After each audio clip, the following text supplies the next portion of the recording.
This video I'm going to introduce you to the brand new pattern tool that's in Adobe CS6.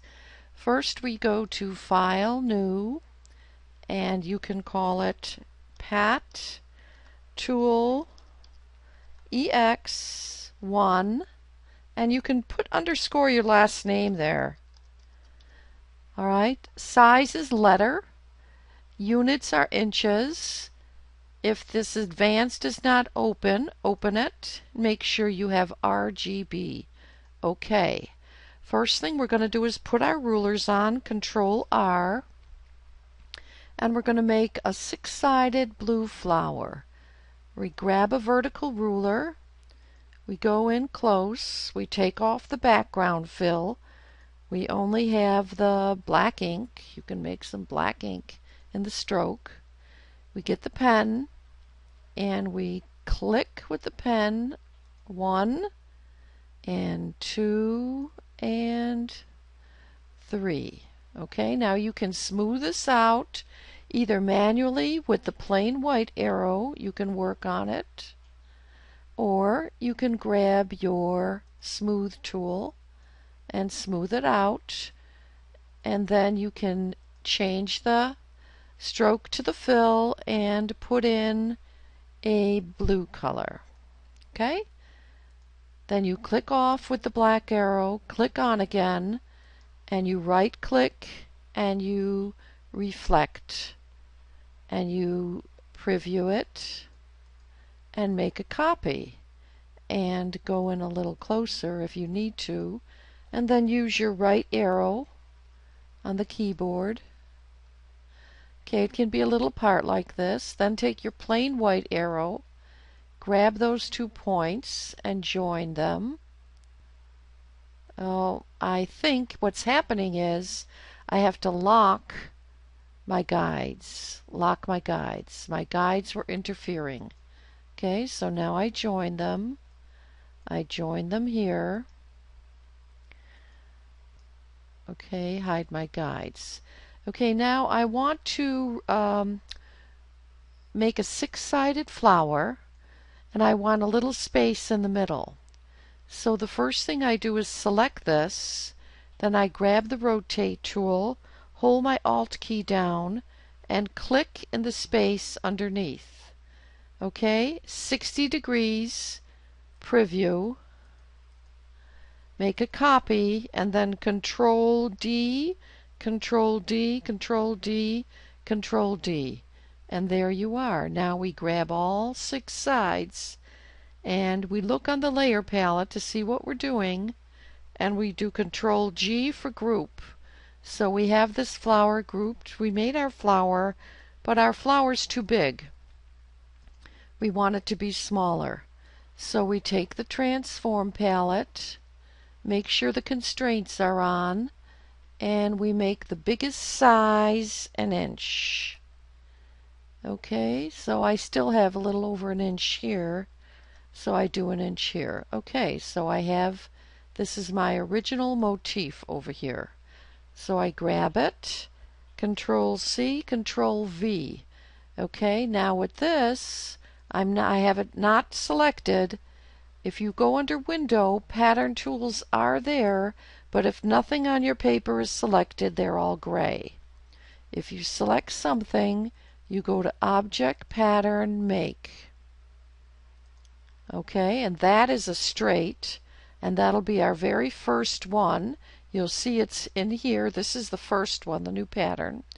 So we'll say Save as a copy, and we'll go Pattern 1 Straight.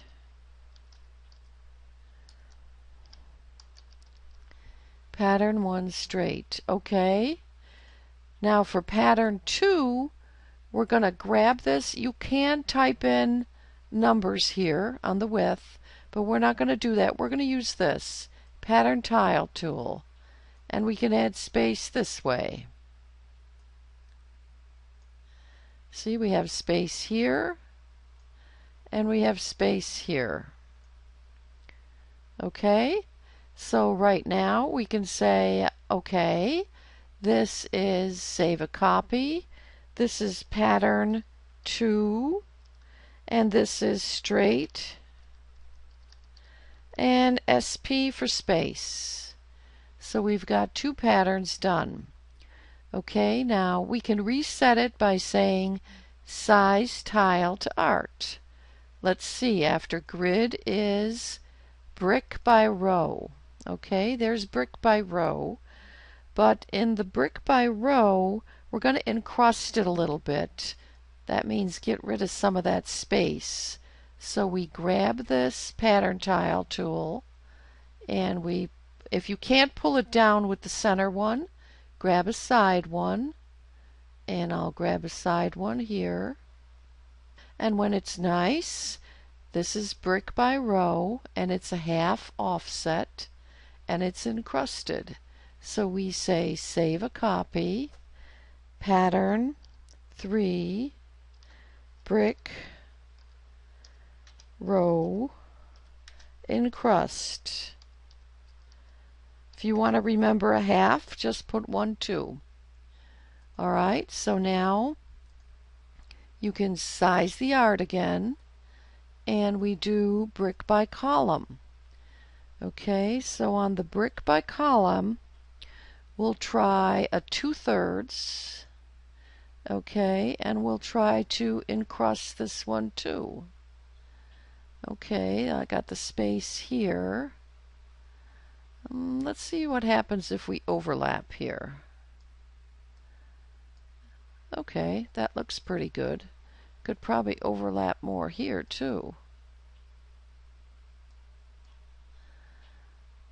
Okay, I have this at 100%. Okay, this shows you what all the other ones look like around.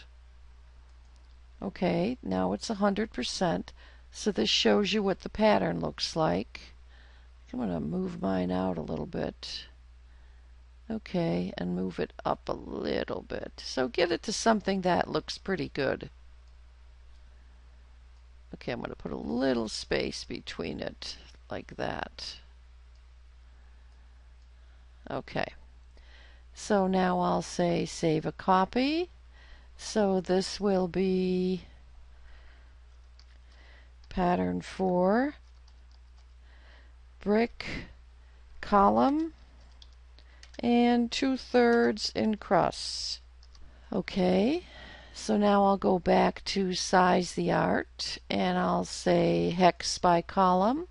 Now find something you like. If you like it like this, it's fine, but it's better if you maybe play around now.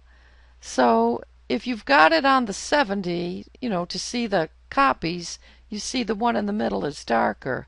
But if you have it on the 100, you see what it's going to look like if it's all one size. Okay, so I will go save a copy, and this is pattern 5, hex, column, encrust. Okay, all right, and now size the art again. Okay, and hex by row. That's almost nice just the way it is, but you can play with it to see what it looks like if you want to fool around with it.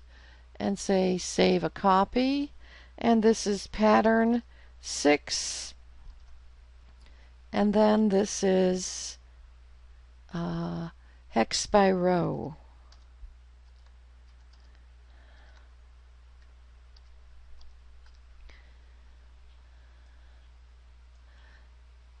Okay, so then you're done. Okay, what we're going to do now is, in the next step, we're going to do recoloring, resizing, cropping, setting them up as single repeats with all backgrounds. So we'll end up with a layout with our single repeat and then our in repeat in the next video.